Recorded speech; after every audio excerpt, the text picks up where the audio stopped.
Olá, pessoal. Vamos mais à nossa videoaula, dessa vez trabalhando com as funções analíticas, né? Então, em especial, as condições de Cauchy-Riemann, que é para que uma função complexa seja analítica, né? Ela tem que satisfazer essas equações que a gente chama de equações de Cauchy, tá? Ou seja, quais são as equações ou condições, como você quer falar? A derivada de u em relação a x igual a derivada de v em relação a y, né? Onde u é a parte real da função, né? E v é a parte imaginária. E a derivada de u em relação a y necessariamente igual ao oposto da de v em relação a x, né? Então, se isso acontecer, eu vou dizer que é uma função complexa, eu vou dizer que ela é analítica, né? Então, vamos dar uma olhada. Por exemplo, verifique se a função f de z 3e ao quadrado menos z é analítica, né? Bom, primeiro vamos desenvolver essa função para enxergar quem é u e quem é v. Vamos desenvolver. Quem é z, né? Z é x mais y. Então, fica 3 vezes x mais y ao quadrado, menos z. Quem é z? É x mais y sempre, né? Vamos desenvolver isso aqui, dá quadrado primeiro, 2 vezes primeiro para o segundo, menos o quadrado do segundo. Mas por que menos? Porque aqui ficou y ao quadrado, e ao quadrado é menos 1, né? Portanto, deu menos y ao quadrado, por isso. E aqui ficou menos e menos. Distribuindo 3, né? Vai ficar 3x ao quadrado, 6xy, menos 3y ao quadrado. Agora somos semelhantes, né? Tem algum semelhante para somar aqui? Não, não tem, né? Então, não, tem os termos que tem i, a parte imaginária aqui só. Então, na verdade, ficou real. 3x ao quadrado, menos 3y ao quadrado, menos 3x. Parte imaginária, 6xy menos y. I, pois o i é evidência. Isso é o u de xy, isso é o v de xy. Vamos fazer agora as derivadas. Eu já tenho o u, já tenho o v, né? Vamos ver se satisfaz as equações de Cauchy, né? Lembrando, quando eu derivo em relação a x, o y é zero. Quando eu derivo em relação a y, o x é zero. Claro, desculpa, quando eu derivo em relação a x, o y é constante. Quando eu derivo em relação a y, o x é constante. Pode até ser zero, se for uma simples soma, né? Então, vai lá, derivada de u em relação a x, deu 6x menos 1, que é isso aqui, ó. Derivei o u em relação a x, isso aqui, ó, né? Deu, em relação a x, deu 6y, né? Em relação a... Não, desculpa, derivada de u em relação a x, deu 6x menos 1, porque aqui é zero. E a mesma derivada de u em relação a y, o que é que vai dar? Vai dar menos 6y, né? Que é isso que está sendo calculado aqui, ó. Aí, menos 6y. Derivada de v em relação a x deu 6y, e derivada de v em relação a y deu 6x menos 1, que são essas derivadas aqui, ó, desta parte, né? Vamos voltar lá para dar uma olhada. Ó, derivada de v em relação a x vai dar 6y. Derivada de v em relação a x, desculpa, em relação a x, isso vai dar 6y. Derivada de v em relação a y vai dar 6x menos 1, que são essas duas derivadas que estão aqui, ó, né? E aí, na verdade, eu tenho que ver o seguinte, essas duas são iguais, ou seja, a derivada de u em relação a x é igual a derivada de v em relação a y, e essas duas são opostas, u em relação a y é oposto em relação a x. Se isso acontece, eu digo que a função é analítica. Isso está acontecendo? Sim. Essas duas são rigorosamente iguais e essas são opostas. Então, a função é analítica, né? Porque o derivado de u em relação a x é igual a derivada de v em relação a y. E derivada de u em relação a y igual ao oposto, na verdade são opostas, né? Da de v em relação a x. Então, eu posso dizer que a função é analítica, né? Bom, tem um conceito interessante também, chamado funções harmônicas, uma propriedade, na verdade, interessantíssima, né? A gente precisa para resolver alguns problemas. Uma função complexa é dita harmônica, né? Se a soma das suas derivadas ao quadrado, de segunda ordem, somadas dá zero.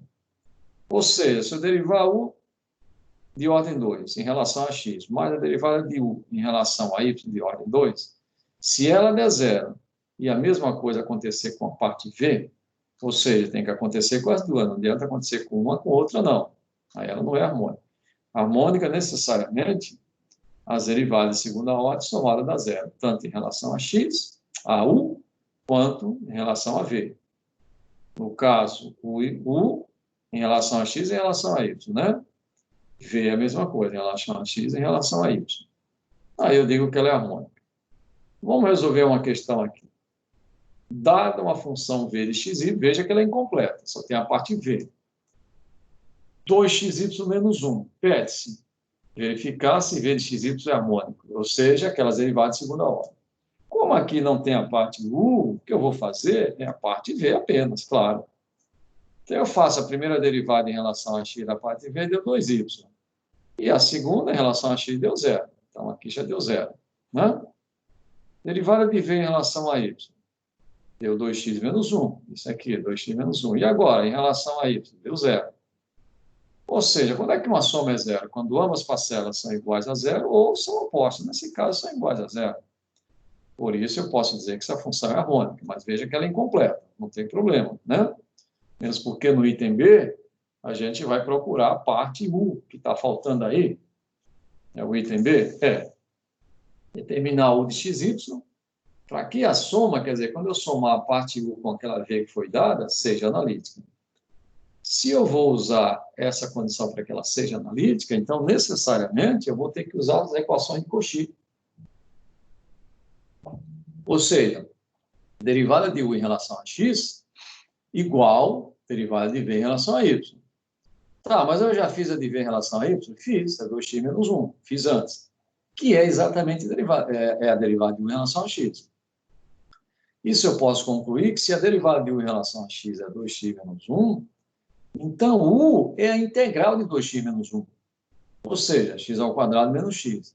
Mais uma possível φ de y, uma constante na outra variável, que eu não sei quanto é.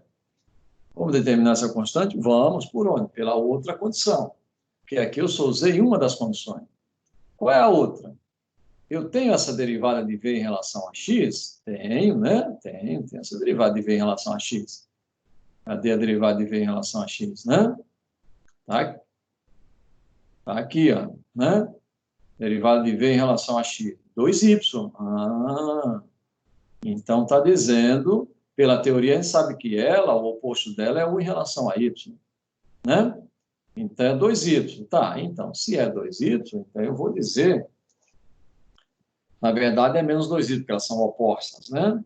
Então é menos 2y. Bom, mas por que deu φ, né? Φ de y deu menos 2y? Porque quando eu derivei aqui, ó, eu voltei aqui e derivei em relação a isso para comparar os resultados, né? E quando eu fiz a derivada de u em relação a y, aqui zerou, deu filhinha de y. Eu posso concluir que o filhinha de y é menos 2y, né?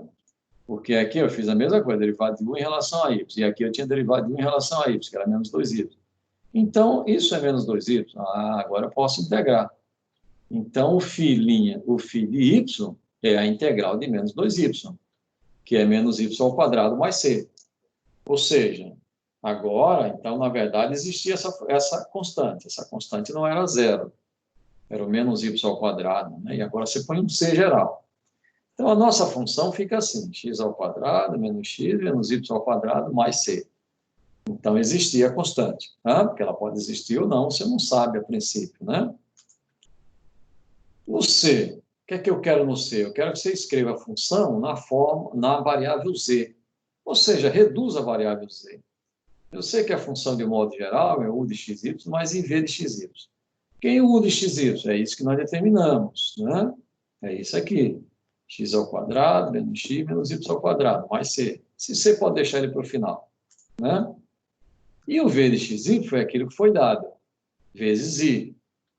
Então, fica 2xy menos y vezes i. Ou seja, aí agora a gente vai tentar enxergar uma fatoração usando o número z, né? Pode ser um z barra, pode ser um z ao quadrado, pode ser um iz, pode ser tudo envolvendo a variável z. Então, por exemplo, quando eu pego esse termo, né? Esse aqui, 2xy, e esse menos y ao quadrado, esses três aqui, ó, juntos, isso é a mesma coisa que x mais y ao quadrado. Porque isso é o quadrado primeiro, 2 vezes primeiro pelo segundo, mais o quadrado segundo. Né? Mais y ao quadrado vai dar menos y ao quadrado. Perfeito. E esses dois aqui, ó, sobraram, isso é menos x mais y. Ora, mas quem é x mais y para mim? É z, então é z ao quadrado.